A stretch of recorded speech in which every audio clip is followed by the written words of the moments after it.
Metaverso, a gente está desconstruindo ele aqui na mesa para poder ver, né?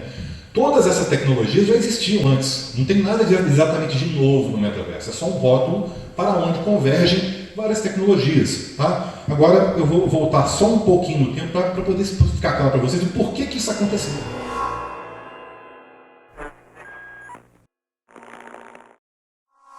Meu nome é Gazel, Ronaldo Gazel, eu realmente fico muito feliz de estar aqui com vocês.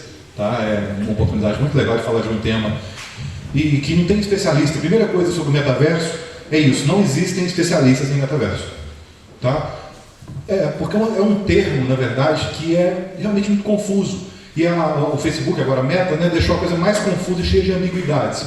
Então eu vou tentar, de alguma forma, desconstruir e explicar um pouquinho desse tal de metaverso e o que a gente tem a ver com ele e que, eventualmente, vocês também, que tipo de abordagem vocês poderiam ter para poder também usar esse metaverso de alguma forma para o bem de vocês, para fazer alguma coisa útil, legal, divertida, bacana, artística, ou seja lá o que for.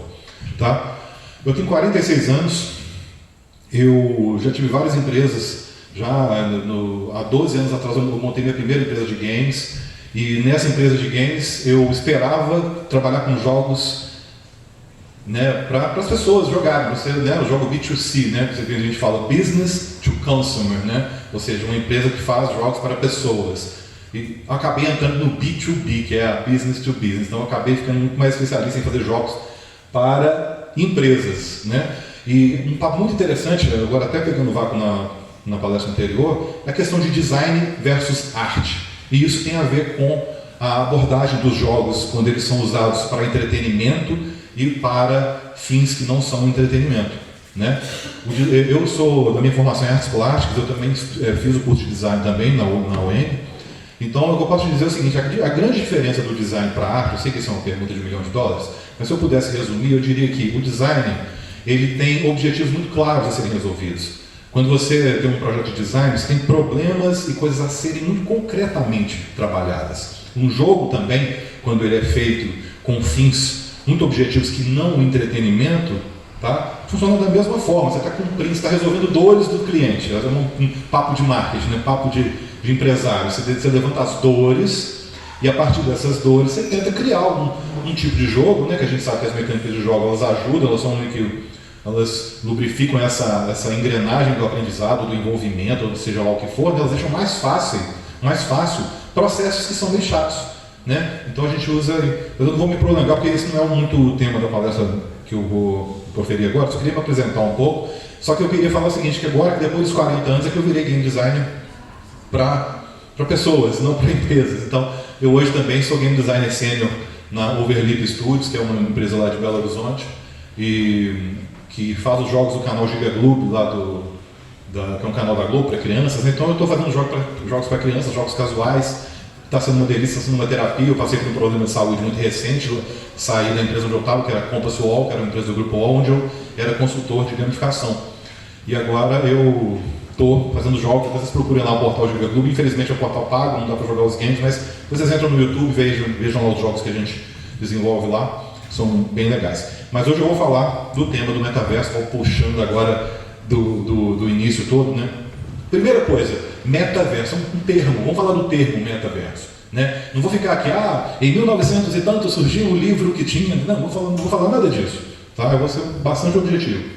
Eu vou falar o seguinte, metaverso, assim como blockchain, assim como NFT, assim como, não tem um monte de termos que caem de paraquedas todo dia na nossa vida? Não é possível, né, gente? Todo dia cai, pelo menos no meu colo sempre cai todo dia um termo novo para me deixar mais desesperado. Então eu vou ter que descobrir o que é esse negócio, ter que me entender o que é esse negócio. Então isso é uma característica da contemporaneidade, né? Um aumento de termos e percepções e uma necessidade, uma pressão muito grande de você se situar diante disso. Não é fácil viver nos tempos de hoje, de forma alguma. Até a juventude, então, imagino que seja mais complicado ainda, né? Pela falta de experiência, então, diante de tantas lacunas, de tantas bagunças, assim, vamos dizer, conceituais. Então o que eu quero dizer? Eu quero dizer que metaverso, assim como vários outros termos, são como um dedo apontado em direção à Lua. Atenção, isso é profundo, hein? São como um dedo apontado em direção à Lua. Todos esses termos. Não se concentrem no dedo, gafanhoto, ou perderá toda a beleza da visão celestial. Ó, profundo? Não é legal? O que eu quero dizer com isso? Você não tem que preocupar se metaverso começa aqui ou termina ali, se o metaverso tem que ter blockchain ou não, se o metaverso é bonito, é feio, se o gráfico é flat shade ou se é super realista. Isso não é. Eu acho que tudo isso é importante, claro, mas antes disso, tá? É importante a gente pegar e o quê? Como é que a gente faz para entender o metaverso? Desconstruindo o metaverso, dissecando. Como um instituto médico legal, você disseca ali aquele cadáver, você entender cada parte ali, o que tem dentro desse negócio. Então, o metaverso é um conceito que não é do Facebook, tá? O que aconteceu foi que o Facebook é até ambíguo isso, que eu vou explicar mais para frente, agora aqui na sequência, por que o Facebook foi desenvolver nisso, já que é uma coisa até de certa forma oposta à filosofia, o que ela tem a ver com o Web 3.0, que eu vou falar rapidamente, né? Então, a gente está só falando de metaverso agora, principalmente por causa dessa mudança editorial do próprio Facebook, tá? Porque as tecnologias, o dissequei, um cadáver aqui, imagine, quando todo mundo com óculos de realidade aumentada, a gente está vendo junto um cadáver aqui chamado metaverso, a gente está desconstruindo ele aqui na mesa para poder ver, né? Todas essas tecnologias já existiam antes, não tem nada exatamente de novo no metaverso, é só um rótulo para onde convergem várias tecnologias, tá? Agora eu vou voltar só um pouquinho no tempo para poder ficar claro para vocês o porquê que isso aconteceu, tá? Vai ficar muito claro por que isso tudo está acontecendo agora. Tudo começa na web 1.0, que a gente pode falar assim, né? Quando começou a internet, ela parecia um pouco com as definições de metaverso que a gente tem hoje. As big techs, as grandes companhias, duvidavam muito da internet no começo. Para vocês terem ideia, a Microsoft demorou não sei quantas versões do sistema operacional para lançar um navegador, tá? Dentro do sistema operacional. Então, a internet era uma coisa que era, eu gosto de falar, isso aqui era tudo mato, meu filho, quando eu cheguei, isso aqui era tudo mato. Então era mais ou menos isso, o mundo digital, a internet, era tudo mato mesmo. Tanto que site vem de quê? Vem de sítio, né? É como se, opa, vou cercar aqui, botei minha plaquinha, esse aqui é meu sítio web, né? Muita gente botava, bem-vindo ao meu sítio web, muita gente escrevia isso no início. Então, a internet começou bonita, começou interessante, ela começou descentralizada, essa palavra mágica, que é a palavra do momento. Quando você fala de blockchain, quando você fala de Web 3.0, você lembra de quê? Descentralização. Mas por quê? Porque a internet começou bem descentralizada, né? Era uma coisa assim, você estava de pé de igualdade com qualquer outra pessoa, qualquer outra empresa, tinha o seu espaço, as informações ainda não estavam indexadas, vasculhadas, né? Era um terreno livre, limpo ainda. Mas era uma coisa muito inicial ainda, só para você ter uma ideia. O e-mail, não sei se vocês lembram, do e-mail Zipmail 1999, tem gente que nem tinha nascido, mas 1999, Zipmail, o primeiro e-mail a te dar um espaço de quê? De quantos bytes você acha que ele te dava para você? 1 mega. O primeiro e-mail que você tinha direito a usar 1 mega de espaço para mandar uma mensagem. Olha só que incrível. Então, assim, hoje a gente acha ridículo isso, mas eu quero dizer que isso foi passando o tempo, né? As pessoas foram trabalhando e explorando a internet, chegou ao Web 2.0. O que seria essa Web 2.0? Nós passamos a ter o protagonismo da internet. Nós passamos a ter um negócio que a gente não tinha e que hoje a gente tem. O que é? Todos nós temos aqui na sala. Isso. Oi? Isso, exatamente, só que está relacionado. É exatamente isso. Só que eu quero dizer da nossa percepção, que é nós nos enxergarmos como entidades editoriais. Tá? Ou seja, hoje nós temos uma percepção de que a gente é como uma micro-rede Globo, vamos dizer assim, antigamente. Você tem conteúdo, você tem audiência, você tem nicho de conteúdo, você escolhe para não pulverizar o seu tipo de conteúdo, você foca em grupos de conteúdo. Então, hoje nós temos noção disso, de que a gente tem audiência. A gente não tinha audiência antes. Tudo começou com os blogs, depois as redes sociais, Orkut, que fez mais sucesso aqui no Brasil do que no resto do mundo, né? Mas era assim. Então, o ser humano passou então a ser só um cara que, como vai na biblioteca e procura um livro, que a internet era assim antes, né? Era uma grande biblioteca que você procurava informação. Hoje não, quando surgiu a Web 2.0, você passou a ser protagonista, né? Aí veio o YouTube, as pessoas começaram a gerar vídeos, as pessoas passaram a ser broadcasters, as pessoas, né? Vocês entenderam, né? Todo mundo assumiu uma nova identidade. Isso foi o auge da Web 2.0, isso foi aquele momento de euforia, Twitter, né? Quando ali começou o Facebook, todo mundo animado, todo mundo criando um milhão de coisas, as expectativas eram as melhores possíveis, de um futuro brilhante, mas aí o troço foi por água, azedou. Por quê? As big techs, lógico, gente, o poder é o poder. Se você fosse o dono do poder, se nós fôssemos, a gente não ia querer largar o osso, vocês concordam? Se eu sou dono do poder num contexto, Se eu estou vendo que o contexto está mudando, vocês acham que não, o contexto está mudando, não quero mais poder não. Eu acostumei a ter poder desse jeito que era. Não, você vai querer segurar o osso, você não vai largar o osso. Então as Big Techs, o que elas fizeram? Transformaram a gente de protagonista para produto. Então hoje nós não significamos quase nada, não é? Nós somos um produto nas mãos das Big Techs. Esses dias eu até brinquei, fiz uma palestra hoje mais cedo sobre esse tema, antes de vir, e lembrei aqui que eu tenho 13 gatos lá em casa. 13 gatos deve dar trabalho de meia criança. Eu nunca tive filho, mas eu imagino que deve ser uma proporção parecida. E eu chamo um dos meus gatos de vários apelidos diferentes. E eu gosto de chamar ele, por exemplo, de Birus Biroldo. Fala, Birus Biroldo. O nome que eu dou para os meus gatos. Você acredita que em 5 minutos depois minha mulher falou, olha para a tela do seu computador. Apareceu um anúncio para mim. Eu falei, eu nem sabia o que é Biroldo. Eu não sabia o que é isso, Biroldo. Meu pai falava isso. Apareceu um anúncio de Biroldo para mim, gente. É tipo uma linguiça, como se fosse um chouriço preto de sangue, um negócio de birô. Então, assim, estou dando um exemplo anedótico, real, tá? De como é que a gente é tratado. A gente é tratado como um produto, só que mas piorou. Era assim, mas piorou. Por quê? Porque até então, a gente estava conseguindo, mais ou menos, aos trancos e barrancos, aguentar as redes sociais. Se antes a gente curtia as redes sociais, hoje a gente tolera, a gente suporta. Os papos é assim, qual rede que é pior que você acha? A LinkedIn não, a LinkedIn é mais tóxica, né? Então você fica assim, a discussão é essa, qual que é a menos tóxica? Não é a que é a mais legal, muitas vezes. Agora, para enterrar de vez a Web 2.0, estava vendo o que? A TikTokização, um termo que o pessoal usa. O que significa isso? Significa que as Big Techs, elas assumiram que esse negócio de você ser protagonista e ficar vendo o que os outros estão fazendo, eu quero acompanhar a sua timeline, eu quero acompanhar a sua, eu quero saber o que você faz, vai acabar, isso não existe mais. Pode avançar o slide, por favor.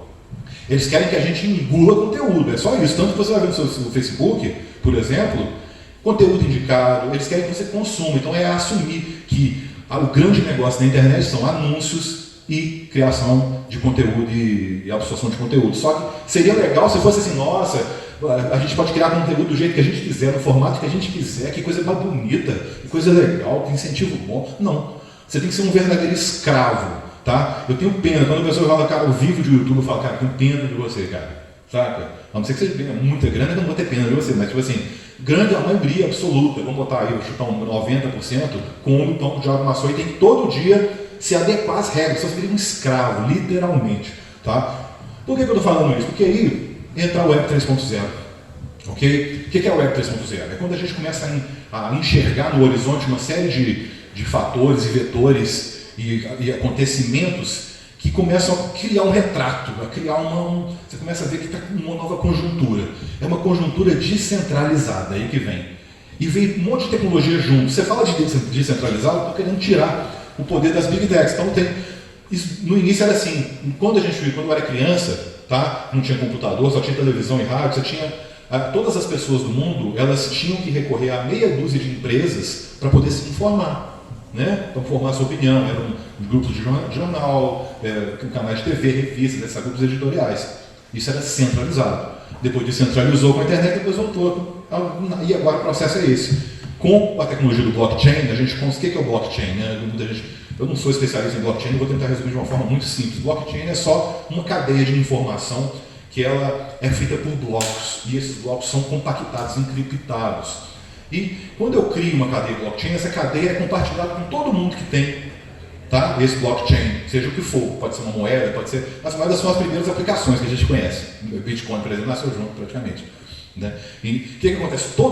Cada negociação, cada transação vai encadeando, é por isso que uma blockchain vai virando um correntão, gigante, tá? E todo mundo tem uma cópia igual. Se alguém resolve burlar isso de alguma forma, é quase impossível, mas né? Não tem nada impossível, apesar de... imediatamente o sistema detecta aquilo, já que todo mundo tem uma cópia daquilo ali. Né? De uma forma muito tosca, vamos dizer que é assim. E essa discussão, essa tecnologia, permitiu que a gente começasse agora a fazer um processo inverso, a criar ambientes, tá? São empresas como... Você pode passar o próximo, por favor? Sei que não está exatamente com o texto aqui. Né? Pode passar mais um, por favor? Isso. Aqui são algumas plataformas de metaverso, tá? A gente tem, por exemplo, aqui eu não coloquei, mas a gente tem aqui as plataformas do próprio Facebook, tá? Ou seja, não parece uma ambiguidade, porque se eu já sou um controlador de tudo, o Facebook. Né? Eu quero propor um metaverso descentralizado, parece uma ambiguidade, porque eu vou perder o poder sobre os meus usuários. Tanto que você precisava, né? Ainda precisa de certa forma, de um login do Facebook para poder fazer parte. Então, continua da mesma coisa, não muda nada. Tá? Então, não é exatamente uma revolução. Eu vejo com olhos muito céticos a questão do próprio Facebook com o metaverso. Tá? Mas o que aconteceu é que várias outras empresas, há alguns anos, já criaram seus próprios ambientes. Eu poderia dizer, de uma forma muito tosca, que esses ambientes de metaverso são como sites. São como sites eram no começo. Tá? Ambientes livres, controlados por aquelas pessoas que fazem parte daquela comunidade. Tá?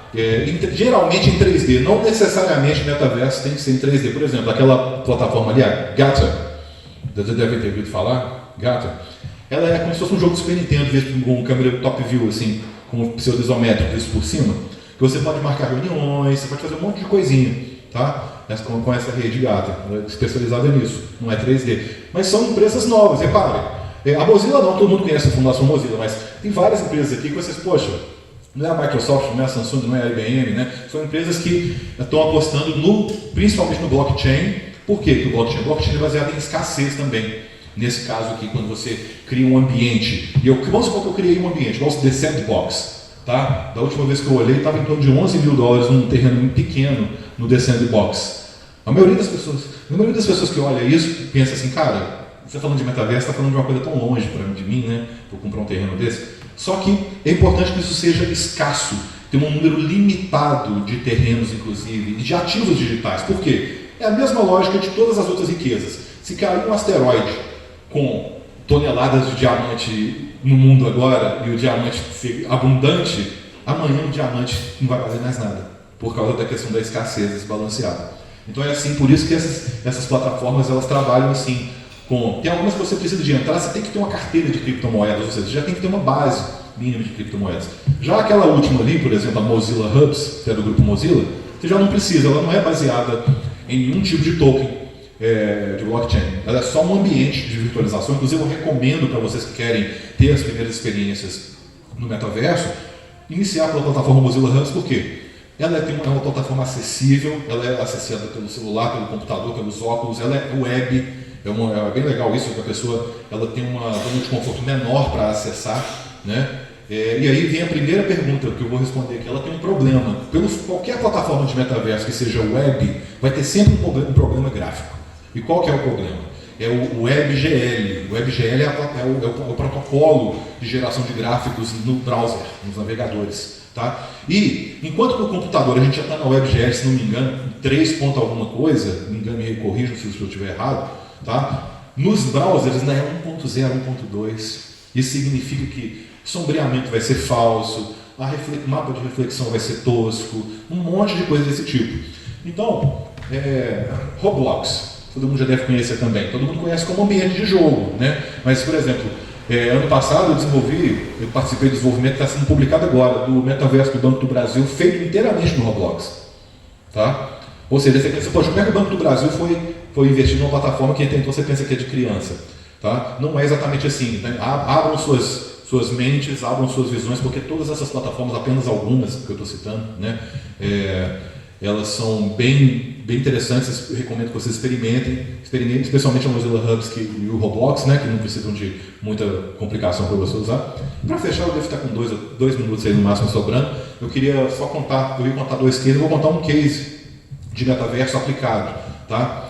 A Yamaha nos procurou na época que eu estava lá na Compassual para criar um metaverso, mas que a primeira coisa que o cliente chega, o que todo mundo faz é isso, né? Eu quero estar no metaverso, todo mundo te procura, eu quero estar no metaverso. Igual o cara que chega na rodoviária e fala, cara, me dá uma passagem para o metaverso. Mas onde que fica esse metaverso? Não sei, cara, é metaverso, velho. Eu quero ir, só quero ir, não sei como, não sei com aviação, não sei nada. Né? Senão meu concorrente está, não é assim? Na internet não era assim também no começo? Ninguém nem sabia direito o que era esse troço de internet, mas você falava, você pensava, eu tenho que estar. Então tem muito cliente que é assim. E o que eu faço quando bate um cliente desse a porta? Eu falo, cara, calma, primeira coisa é calma. Né? Eu costumo vender um processo, uma dinâmica, onde a gente trabalha 2 dias, às vezes, com aquele Miro, sabe aquele quadro Miro, ou outros tipos de quadros colaborativos, onde todo mundo pode junto participar e colaborar, para que as pessoas saibam o que elas realmente querem, que dores elas realmente vão resolver no metaverso, porque senão vai ser só mais um hack, mais um Huawei, né? Então isso não faz mais sentido. Então a Yamaha queria isso, ela estava com uma dor específica. Os clientes não estavam comprando as coisas da grife Yamaha, os clientes não iam fazer as revisões nas autorizadas, ou seja, o cliente Yamaha era totalmente infiel. Tá? Nós criamos um sistema de gamificação aliado a uma garagem virtual no metaverso, tá? No Roblox. E aí o que acontece? Porque eu vou resumir bastante, já que eu estourei meu tempo. Tá? Onde que é a síntese da coisa toda? Você entra nesse metaverso, em qualquer aplicativo que você toque na opção perfil, não aparece a nossa foto, uma bolinha, às vezes um quadradinho, seu perfil, nome, não sei o quê. No caso da Yamaha, não. A moto é o grande destaque. Então você vai ver o perfil da sua moto. E você só cadastra ela no metaverso com o chassi. Lembra que eu falei da escassez? Não tem como ter milhões de motos virtuais lá dentro, não. É só mesmo a moto que existe de verdade que vai ter um análogo lá dentro. Então a primeira coisa é isso. Eu estou criando uma escassez, eu estou criando uma comunidade autônoma ali dentro, cada um ali. Ok. Mas aonde que isso vai dar? Que benefício isso traz? Aí é que começa a ficar interessante. No processo de gamificação tem um monte de atividade para os caras, mas a mais importante é a garagem virtual, que tem a moto dele, do modelo que ele comprou, e que ele tem 5 níveis para avançar essa moto. Só que o que seria avançar? Você tem que ganhar pontos nas atividades, em todo tipo de atividade. Atividades pervasivas que a gente fala. Desde joguinhos casuais de apertar botão e escolher coisa e gincana, até presencialmente em algum lugar, marcando um check-in, igual era no Foursquare antigamente. Um monte de coisa que a gente cria, tá? Para o cara ir ganhando ponto, para quê? Para ele tunar a moto dele. O conceito de tunar vocês conhecem, né? De dar uma incrementada na moto. Só que ao invés de você botar coisas reais, não. Você coloca aparelhos, coisas na moto que nem existem. Então, por exemplo, vou colocar um foguete atômico, por exemplo, na moto. Vou colocar uma asas de não sei como é. Você vai brincando, né? O jogo tem que ser isso. O jogo não pode ser uma coisa impositiva, toda formal, que você fica com medo de jogar. Não, o jogo tem que ser uma coisa também viajada, livre, solta também, né? Então você pega, o cara fica estimulado ali a tunar a moto para poder até descobrir que outros tune-ups vão ter nos próprios níveis. Então eu envolvo o cara com a paixão dele, que é a moto. A gente sabe que o cara ama a moto. Então ele mostra para os amigos, olha essa moto do futuro que vinha do Yamaha aqui e tal. Só que o mais importante vem agora. Todos esses níveis refletem em benefícios de verdade para o usuário. A Yamaha pegou uma grana que ela ia investir numa campanha de mídia pesada, tá? E optou por pegar essa grana e devolver essa grana para o público, vamos dizer assim, através dos processos de gamificação. Então, na prática, quando o cara vai vencendo os níveis da gamificação dentro do metaverso, tunando a moto dele, viajando dentro do metaverso, ele coloca óculos se quiser, fica vendo aquela moto lá, namorando aquilo, né? Representa no final do mês no bolso economias de 300, às vezes 400 reais por mês, que a gente fez todos os planilhos, todos os estudos. Porque você ganha um monte de desconto, um monte de coisa maravilhosa da Yamaha, tá? Aí, pergunta final. Eu vou comprar uma moto.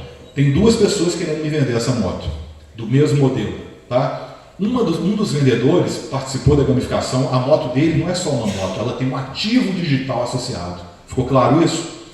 Porque ela tem uma moto, uma versão dela análoga no mundo virtual, que o usuário trata e valoriza. Esse ativo virtual eu posso vender junto com a minha moto. Então pensa bem, se você fosse comprar a moto, você ia comprar a moto desse cara, que é igualzinha a outra, tá? Mas que tem um monte de ativos digitais que você vai herdar, que o cara vai te vender junto, está associado a essa moto, a identidade dessa moto, a chassi dessa moto.